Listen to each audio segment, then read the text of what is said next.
Hello guys.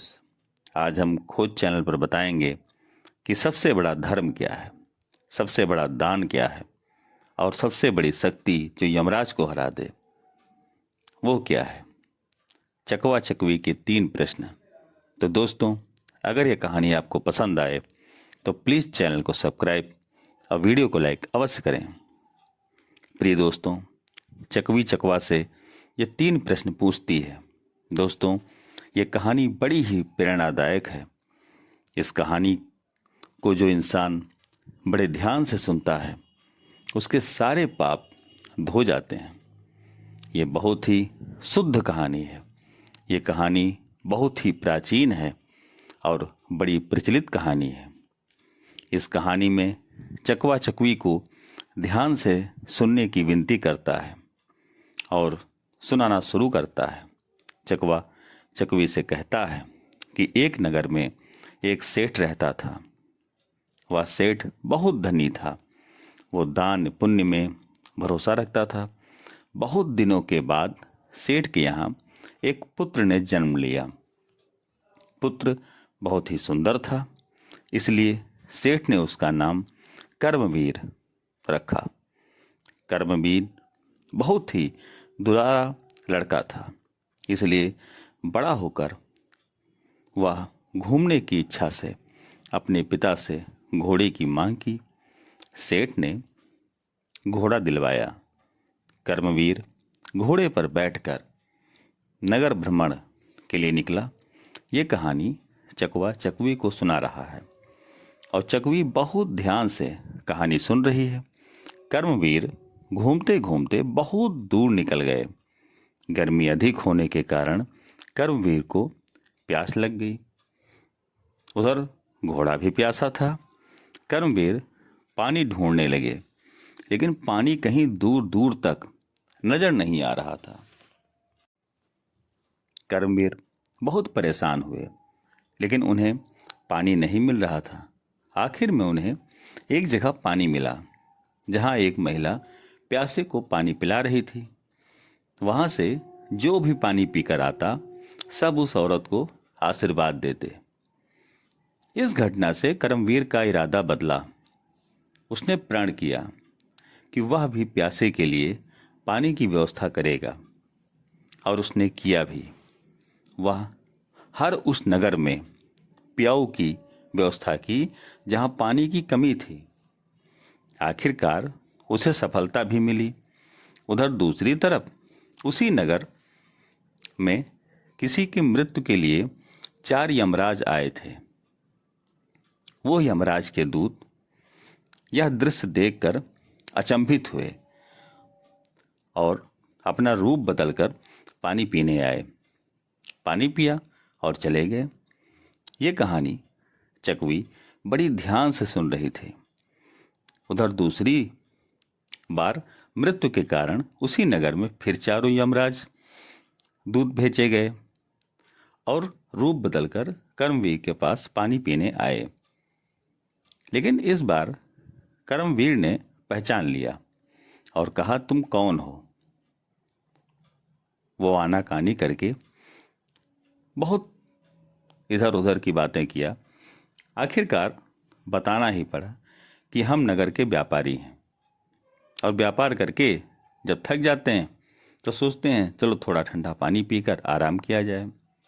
लेकिन कर्मवीर से उन 4 यमराज की दोस्ती बढ़ती गई और एक दिन यमराज के दूत को उसी नगर के कर्मवीर की मृत्यु की खबर पाकर बहुत दुख हुआ, जिसमें ठीक 12 बजे उसकी मृत्यु सर्प के काटने से लिखी होती है, जिसमें उस छोटे यमराज का जो दूत था उसे सांप बनकर डसना होता है। खबर सुनकर 4 दूत बहुत दुखी हुए और उनको दुख भी हुआ।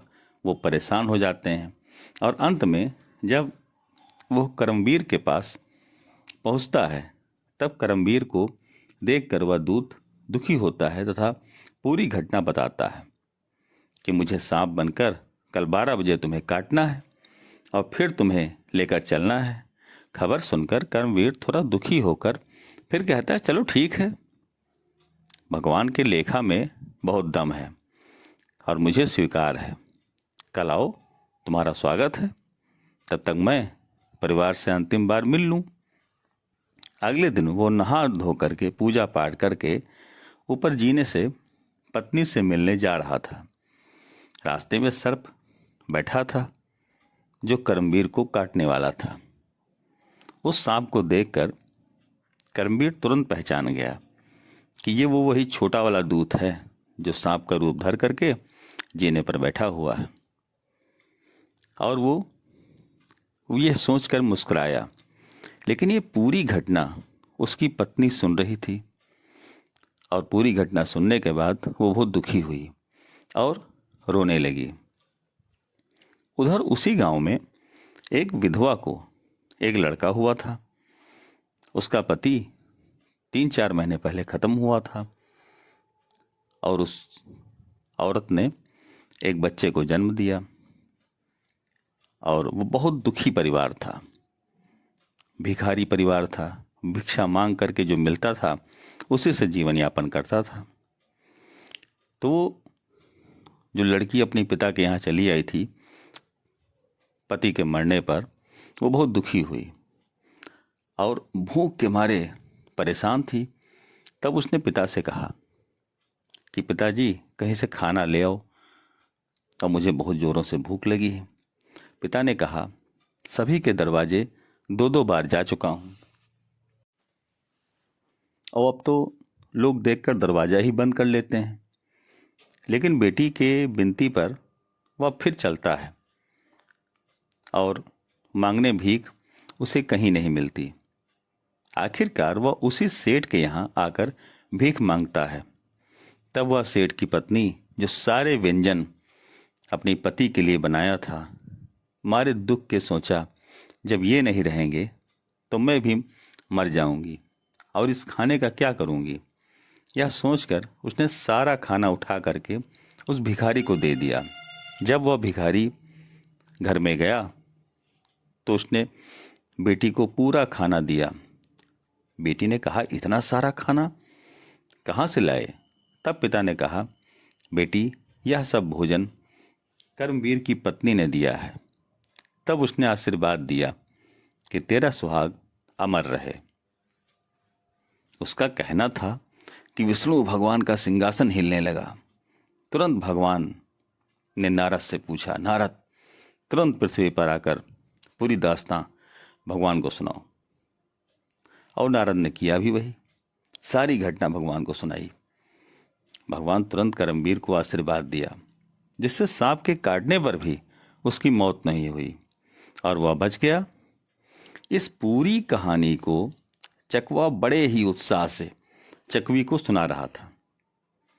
फिर चकवा सवाल के जवाब में कहता है कि तुम्हारा जो पहला सवाल है कि सबसे बड़ी शक्ति क्या है, तो चकवा कहता है कि संसार की सबसे बड़ी शक्ति वह होती है जो आत्मा परमात्मा में लीन हो जाए, और वो शक्ति है आशीर्वाद, जिसकी शक्ति से आदमी परमात्मा तक पहुंचता है।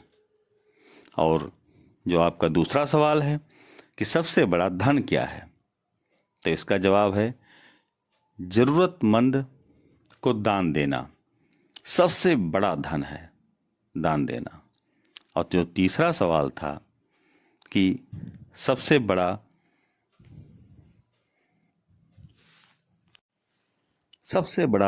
दान, तो तीसरा सवाल जो था कि जो सबसे बड़ा दान है वो दान था अन्नदान।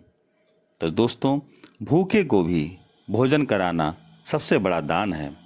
इसी तरह यह कहानी यहीं पर खत्म होती है, जिसमें चकवा चकवी के तीनों सवालों के जवाब देता है। दोस्तों, अगर कहानी पसंद आई हो तो प्लीज़ चैनल को सब्सक्राइब और वीडियो को लाइक अवश्य करें। धन्यवाद। जय हिंद, जय भारत।